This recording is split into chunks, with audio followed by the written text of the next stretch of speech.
7 ગુજરાતનો અવાજ। નમસ્કાર દર્શક મિત્રો, i7 ન્યૂઝ ગુજરાતીની સાથે હું છું આપની સાથે પાયલ બામભણિયા। તો જોઈએ આજના મહત્વના સમાચાર।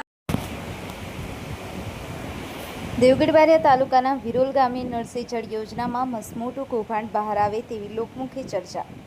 મળતી માહિતી મુજબ દાહોદ જિલ્લાના દેવગઢ બારિયા તાલુકાના વિરોલ ગામે નળસે જળ યોજનામાં કૌભાંડ કર્યું હોય એવું વિરોલ ગામના લોકોનું કહેવું છે કે સરકાર દ્વારા બહાર પાડેલી યોજના કે તમામ ઘરના સુધી નળની પાણી પહોંચે, આજ દિન સુધી એક પણ ટીપું પાણી પહોંચ્યું નથી અને હાલ વિરોલ ગામે રહેતા વણકરવાસમાં નળ કનેક્શન પણ નાખેલ નથી।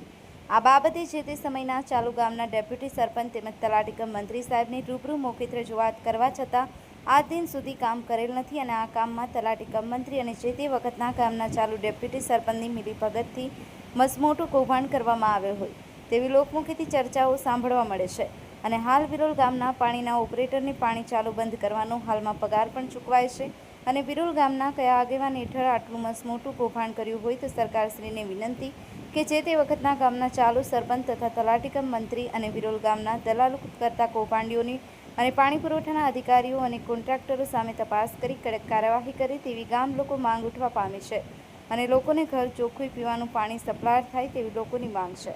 કવિનભાઈ વણકર, i7 ન્યૂઝ ગુજરાતી, દેવગઢ બારિયા।